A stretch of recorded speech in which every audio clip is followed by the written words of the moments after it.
Ladies and gentlemen, there comes a moment in life when silence screams louder than words. When the people you once called your own slowly begin to fade, their promises empty, their laughter fleeting, their support conditional. You are left staring at the walls, wondering why the ones you called friends are the first to disappear when the lights go out. It is then that you realize no one is your friend. It sounds harsh, doesn't it? Like a bitter truth we avoid telling ourselves. We grow up believing in friendships like fairy tales, expecting people to stay, to catch us, to walk with us through fire. But here is reality. When your world starts crumbling, most people will either watch or walk away. And it is not because they are cruel, it is because they are human. And humans are not built to carry your burden for long. People support you when it benefits them. That is a hard pill to swallow. But once you do, everything changes. In the beginning, you are surrounded by people who seem to care, who text back quickly, who like your photos, who laugh at your jokes, and you tell yourself, I am lucky, I have true friends. But wait long enough, wait until you are no longer useful, until you are going through something ugly, until your shine dims, and you will begin to see the truth. The people you thought were clapping for you were actually clapping for themselves, for how close they were to you, for what they could gain from your light. The moment that light turns dim, their hands go still, their attention fades, their warmth disappears. It is as if you never mattered, and that hurts. It stings deep. Because you gave them your trust, your stories, your time. You defended them. You laughed with them. You believed they were different. But they were just there for the good days, not the real ones. Support, when it comes only during success, is not support, it's convenience. Real support does not wait for you to be perfect. It shows up when you are a mess, when you are silent, when you are angry and afraid. Real support doesn't need to be begged for. It appears without being asked. And if you have to chase someone to care, then they never really care. In truth, most people walk into your life with their own needs, their own expectations. And that is not wrong. We all do. But you must understand that many friendships are built on silent transactions. You give this, I give that. The minute that balance shifts, the friendship starts to dissolve. You are no longer interesting. You are now a burden. And burdens are not fun to hang out with. Look closely. Who checks on you when you go quiet? Who notices when your smile fades? Who stays when there is nothing to gain? That is your circle. It may be smaller than you thought. And yes, that will make you cry. It will make you question your worth. But please, don't, because your worth is not measured by how many people stay.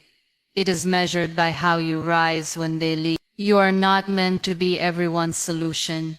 You are not a free therapist. You are not an emotional sponge. You are a soul that deserves peace, respect, and loyalty. If someone cannot give you that, let them go. Let them be free to find the next person they can use. And you turn your pain into power. Every time someone leaves you when you need them most, they are doing you a favor. They are revealing their true colors. Let them. Do not paint them gold. Do not explain their silence. Just observe. and learn. Because in this world, people support you when it benefits them, but you can learn to support yourself regardless. You can become the kind of person you always needed, and that is the start of becoming unbreakable. Your struggles are your own. No one truly understands. People might say they do. They might nod along, send you a heart emoji, or even offer a few comforting words. But deep down, they do not feel what you feel. They cannot. Because your pain lives inside you, in your chest, in your breath, in your thoughts, when you try to sleep. And when the world thinks you are doing fine because you smiled at work or posted a happy picture, they have no idea that something inside you feels heavy, almost unbearable. You try to explain sometimes. You open up, you drop hints, you say, "I'm just tired," hoping someone will notice it is not just tiredness. It is sadness, it is pressure, it is loneliness. But they just nod and move on. You're left wondering if you're invisible, or if your pain is too inconvenient for them to hold. And maybe it is. People are too caught up in their own chaos. They do not have the space to sit in yours. That is just how life works. You walk through your day carrying a weight only you can feel, smiling at people who have no idea you barely got out of bed, laughing at jokes when your chest feels hollow. They tell you to stay positive, to stop overthinking, to just be happy, as if healing is a switch you forgot to flip. They mean well, but meaning well does not equal understanding. You begin to realize that there's a difference between people who hear your words and people who feel your silence. When you are in pain, you look around for a hand, a voice, someone to just say, "I get it." But what you often find is silence, or worse, judgment. You're too sensitive, they say. You think too much, so you stop talking.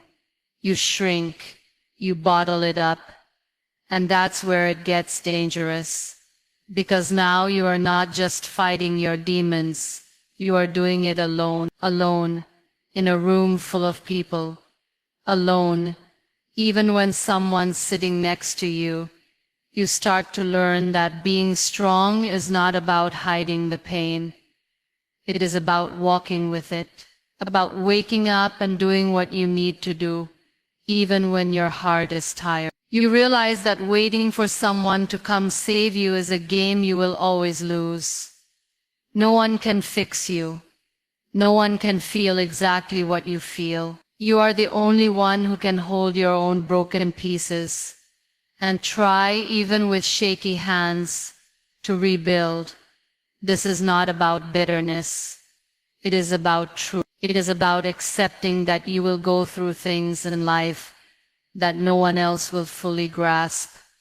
Not your best friend, not your sibling, not even your partner. They might love you, they might try, but they are not inside your mind. They do not carry your memories, your fears, your scars. That space is sacred and lonely, and yours. So you learn to wipe your own tears. You learn to become the friend you always needed. You start giving yourself the compassion others failed to show. It is not easy. In fact, it is exhausting. But slowly, painfully, you start growing. And even though no one truly understands, you begin to understand yourself. That is the beginning of something real. Clarity comes in isolation, not in noise, not in chaos, not when you are surrounded by people giving you advice that sounds wise but feels empty. Clarity arrives when everything else falls silent. When the people you leaned on disappear, when the distractions fade and you are left alone with your thoughts. It does not feel like a blessing at first. It feels like abandonment, like life has pulled the rug from under you. But that space, that uncomfortable quiet, becomes the mirror you never wanted but always needed. In isolation, there is no one left to perform for, no one to impress, no expectations to meet. You stop pretending. You stop editing yourself. You are no longer being shaped by the opinions around you. And for the first time, you hear your own voice without the static, the voice that was always there but buried under noise. It is shaky at first, unsure, but it gets stronger each day, because now it is finally being heard. You start asking questions you avoided. What do I really want? Who am I without the applause, without the validation, without the relationships that made me feel important, but never truly seen? These questions cut deep, but they are honest. And honesty is what clarity is built on. You stop chasing what others told you to chase. You stop following paths that never felt right. You begin to trust your own instincts, your own rhythm, your own pace. There is something powerful about being alone and choosing to stay there. Not as an escape, but as a reset. It is in that space you realize how much energy you were spending trying to be understood. How many battles you fought to explain yourself. How many pieces of yourself you gave away just to feel accepted. And when no one is left to accept you but yourself, you learn how to give yourself back those pieces. Slowly, gently. People often run from isolation because they fear what they will find. But what they do not realize is that what they find is not weakness. It is the raw version of themselves that the world made them hide. The version that is tired of pretending. The version that wants peace more than popularity. That craves truth more than attention. That would rather sit alone in clarity than be surrounded in confusion. And clarity does not scream. It whispers. It arrives in small moments. In the way your chest feels when something aligns. In the peace that comes when you finally stop trying to prove yourself. In the decisions that used to feel impossible, but now feel obvious. It clears the fog. It removes the noise. It shows you the truth about people, about patterns, about yourself. You begin to see who added value to your life and who only took from it. Who stood by you and who stood on you. You recognize habits that held you back. You notice the excuses you've been telling yourself. And with that awareness comes freedom. You are no longer living on autopilot. You are making conscious choices. From a place of strength, not fear. From knowing, not guessing. You do not need everyone to understand your process. Clarity is not something that needs to be explained. It needs to be honored. You don't owe anyone your timeline, your reasons, or your healing pace. You owe it to yourself to keep growing, even if it means walking alone for a while. Because in that aloneness, you find direction, you find alignment, you find a path that actually feels like yours. Expectation is the seed of disappointment. You start with the smallest hope that someone will call, that someone will notice, that someone will do for you what you would do for them.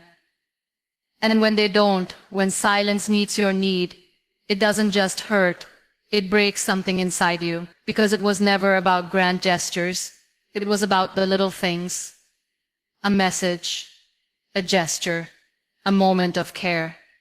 And yet, time and time again, those expectations crumble. You sit with your thoughts, trying to understand why people don't meet you where you meet them. You go over every interaction in your mind, wondering if you asked for too much. But the truth is, you didn't ask, you just expected. And that's the trap. Expectations feel harmless until they aren't. They grow quietly. You don't even notice them forming until reality fails to meet them, and suddenly you're staring at a gap so wide it feels like betrayal. You tell yourself, they'll understand, they'll show up, they know I'm struggling. But they don't. Or maybe they do and still choose not to. And that stings. Because you expected them to have the same heart as you, to think like you, to care like you. But not everyone does. Not everyone can. People love in different ways. And some people don't love at all. They just coexist. You start noticing how much of your pain is rooted in assumption. You assumed they'd remember your big day. You assumed they'd be there when you needed a shoulder. You assumed they'd ask how you're doing when you've been quiet. And when none of that happens, you're left wondering if you matter at all. But maybe that question is the problem. Because when you link your value to someone else's actions, you give them control over your peace. Expectation isn't love. It's a silent demand, a condition you place without realizing. And most people, even the well-meaning ones, will fail you when you start expecting them to fulfill your emotional needs. That doesn't mean they're bad people. It means they're different people. And difference doesn't always align. What you need might not be what they're capable of giving. And that mismatch becomes the root of your pain. You try lowering your expectations, thinking that will protect your heart. But even then, even when you ask for the bare minimum, some people still fall short. And that's when you realize it's not about lowering the bar. It's about removing the bar altogether. About learning to show up for yourself so fiercely that no one's absence shakes you. About building an inner world so whole that someone forgetting you no longer feels like abandonment. Disappointment teaches you. It teaches you who's real. It shows you the difference between presence and performance. It breaks your illusions so you can see people clearly. You start recognizing the difference between effort and excuses. You stop chasing clarity from people who leave you confused. You learn that peace isn't found in people who are inconsistent. Peace is found in not meeting consistency from the wrong people. And yet, there's a softness to this lesson. Because once you stop expecting, you start appreciating. You see the value in the little things people do without being asked. You stop demanding perfection. You stop trying to control outcomes. You learn to flow, to accept, to adapt. And that acceptance is not weakness. It's power. Because when you stop expecting, you stop being disappointed. And when you stop being disappointed, you begin to feel. Fake friends are worse than enemies. Because enemies show you their colors from the start. There is no confusion, no guessing. You know where they stand, and you learn to keep your distance. But fake friends, they smile at you, they hug you, they say all the right things, they pretend to care, and that is what makes them dangerous. They earn your trust with charm, only to poison it with betrayal when you least expect it. The knife they carry is not in their hand, it is in their words, in their silence. In the moments you needed them, and they disappeared. They are the ones who listen to your secrets, only to whisper them later, who praise you in public and mock you in private, who tell you they love your growth, but flinch when you succeed. Their support is hollow, their loyalty is conditional, and their friendship a performance, one that ends the moment the spotlight moves away from them and onto you. They envy quietly, compete secretly, and act like they are helping while they're actually holding you back. At first you don't notice it, because they are good at pretending. They show up when it's easy. They celebrate you when it costs them nothing.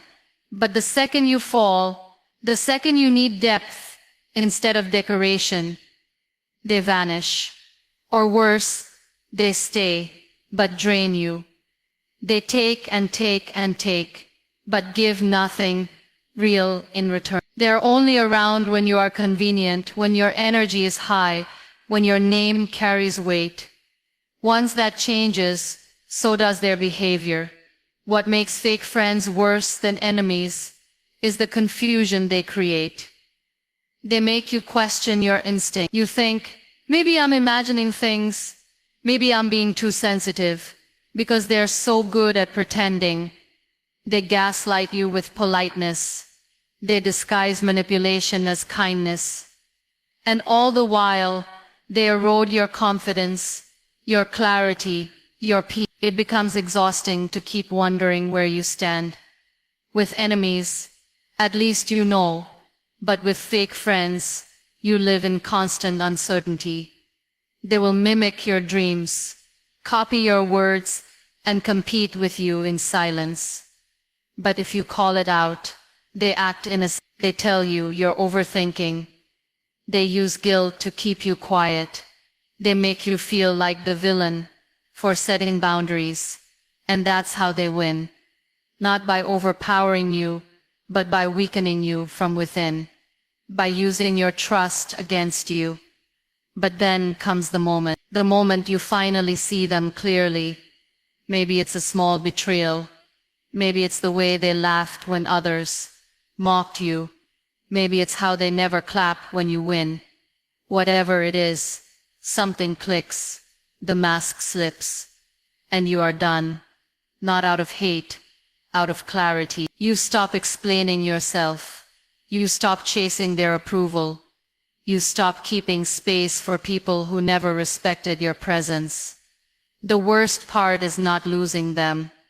The worst part is realizing they were never truly with you in the first place. That all the memories you valued were just convenience for them. But even that realization is a gift, because now you are free. Free to rebuild your circle with truth. Free to stop mistaking noise for loyalty. Free to protect your heart from charming liars. You don't need people who pretend to love you. You need people who love you loud, love you quiet, love you even when there's nothing to gain. You begin to understand that not everyone who sits at your table is your friend. Some are there to eat, some are there to watch, and some are just there to make sure you don't rise too high. But once you spot a fake friend, you never unsee them. You learn to walk away, to choose peace over performance, to trust actions over words, and in doing so, you finally make space for something real. Loneliness builds self-respect. It begins when everyone steps back and you are left standing in a room with your own echo. You feel abandoned, misunderstood, maybe even betrayed. There is silence where there used to be laughter. Your phone barely lights up. The world keeps moving, but you feel like you are standing still. And that feeling cuts deep. At first, you try to fill the emptiness. You scroll, you call, you reach out. You want someone, anyone to remind you that you matter. But they are busy, or uninterested, or just gone. You lie awake some nights thinking about all the people you were there for. All the times you dropped everything to help, to listen, to show up. And now when your heart is heavy, there is no one knocking on your door. That loneliness hits like a wave. It pulls you on. It makes you doubt your worth. But what you do not see at first is that this silence, this isolation, is not a punishment. It is an invitation to finally see yourself, to finally value yourself, not through someone else's attention, but through your own eyes. When you have no one to lean on, you learn to stand taller, not because you want to, but because you have to. You stop chasing validation. You stop waiting for someone to tell you that you are enough. You begin to build your own voice, one that is no longer shaped by other people's expectations or approval. You start setting boundaries, not out of anger, but out of self-worth. You begin to choose peace over company, silence over drama, stillness over noise. And that shift changes everything. You stop shrinking to fit in. You stop saying yes just to keep others around. You realize that not everyone deserves access to your time, your energy, your softness. Some people were only meant to teach you how not to be treated. And it is often in the quietest seasons of life that you finally learn how to listen, not to others, but to your own soul. You begin to enjoy your own presence, not in a lonely way, but in a sacred way. You read more, think more, reflect more. You learn what calms you, what drains you, what fuels you. You stop forcing connections that feel one-sided. You begin to protect your space like your life depends on it. Because in many ways it does. Your peace is no longer for sale. You become selective, not bitter, reserved, not cold. You learn that solitude does not mean something is missing. Sometimes it means you are finally full.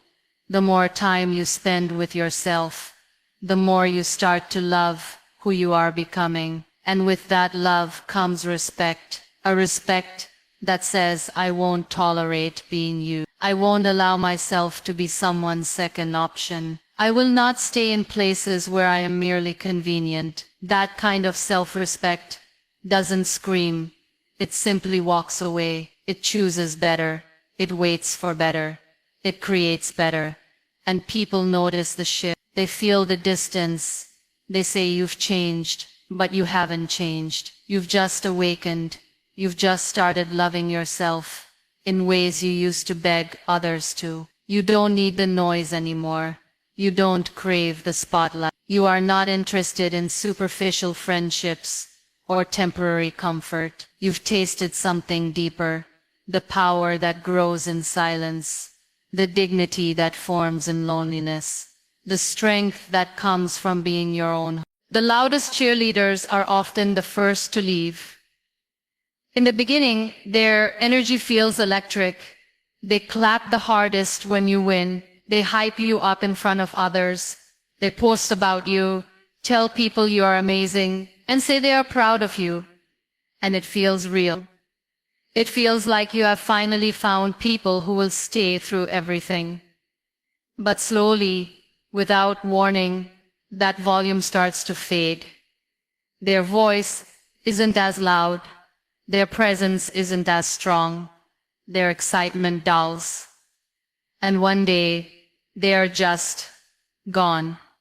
You begin to question everything. Did they ever really care? Were they cheering for you or for the image of you that served their narrative? You replay old memories, trying to find the exact moment it shifted, that first sign they were slipping away. Maybe it was when your success started threatening them. Maybe it was when you showed your vulnerability and it made them uncomfortable. Maybe it was simply that your struggle didn't fit into their version of friendship anymore.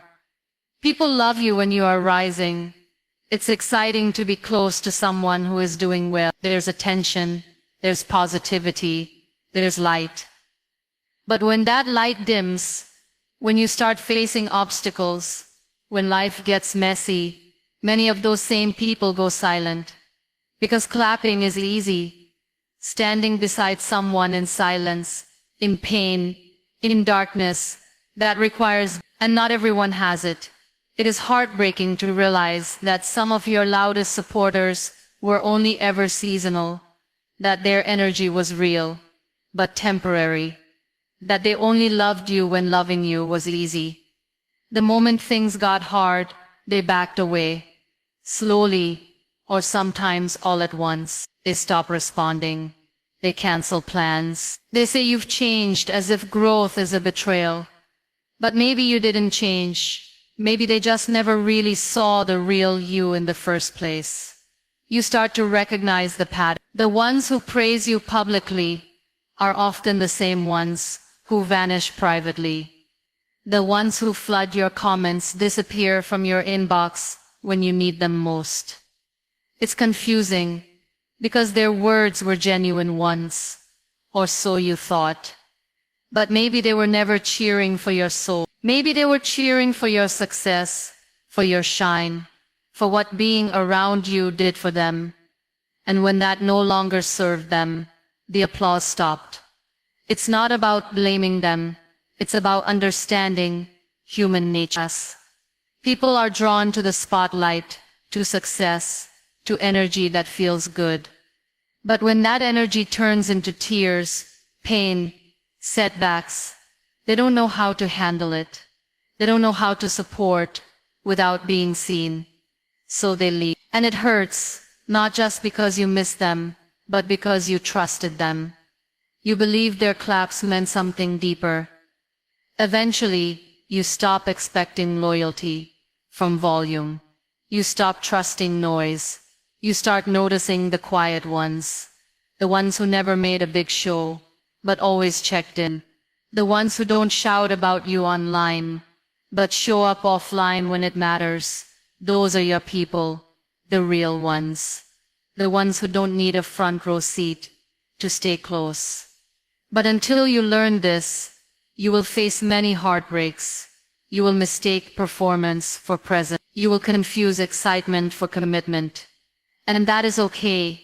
It's part of growing, because every time a loud cheerleader leaves, they teach you something. True friendship doesn't need a stage. It doesn't need claps. It just needs someone who stays when everything else falls quiet. The strongest people stand alone first. Not because they want to, but because they have to. Life does not always give you the luxury of having support. Sometimes you are pushed into solitude, into long nights of silent reflection, into situations where you have no choice but to carry your own weight. And it is in those moments, when no one is watching, when no one is clapping, when no one even knows what you are going through, that your true strength begins to grow. There is something about being alone that strips away all illusions. You stop pretending. You stop performing. You stop waiting for someone to come and save you, because you finally realize that no one is coming. You are it. You are the backup plan. You are the emergency contact. You are the one who has to figure it out. That pressure, that responsibility, it breaks many people. But those who endure it, they become unshakable. People often see strength as loud, as aggressive, as something external. But real strength is quiet. It's built in the moments when you want to give up but don't. When you want to cry but choose to keep going. When everything in your world is falling apart, and you still manage to get up, get dressed, and face the day. No one claps for that. No one sees that. But that is where resilience is born. Being alone teaches you to listen to yourself. Not the version of you others created, but the real you. The one who knows what hurts, what heals, what matters. You begin to trust your own decisions. You stop needing constant advice. You stop looking for validation, because you've already been through the fire, and you walked out of it on your own. There is a quiet pride in that, a dignity that cannot be taken away. The people who seem the calmest, the most grounded, the most confident, they didn't get that way by accident. They earned it. Through tears no one saw. Through battles no one helped them fight. They learned to rely on themselves, because they had no other option. And in doing so, they discovered a level of self-belief that cannot be shaken by rejection, by loss, by failure. They've already faced worse and survived. Standing alone forces you to confront your fear. You learn that pain does not last forever, that healing is not linear, that you can feel broken and still move forward.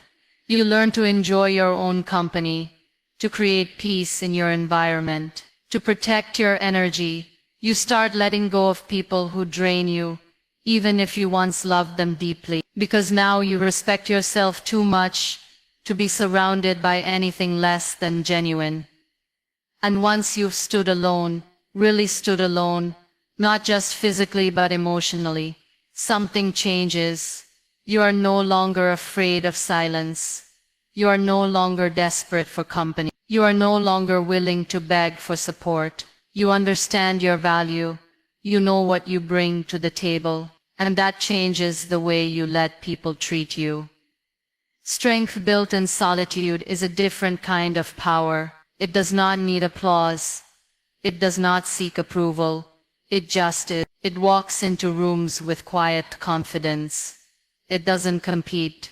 It doesn't compare. It simply shows up, whole, unbothered, unshakable, and people feel it, even if they cannot explain it, even if they don't understand where it comes from. But you know, because you earned it, because you've been there, because you stood alone for.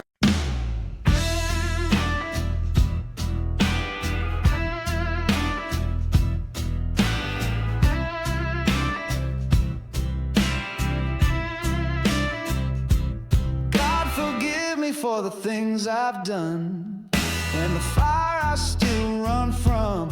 You were poison in a pretty face. I was wrecked, you were my grace. I made peace with the fall I took when you held me close but never looked. I thought you'd be the one to lead.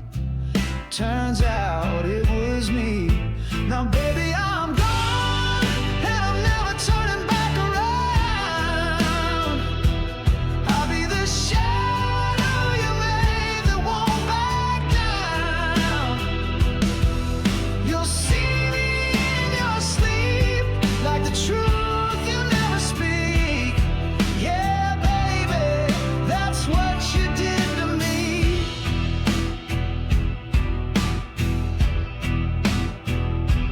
I stayed up with a shattered chest, dreamed of you and your silhouette. I kissed a ghost in a photograph, but you faded out too fast. Now I know you're full of regret, but I'm not losing sleep on that. You built this ache inside my skin, so don't ask where I've been. Now baby,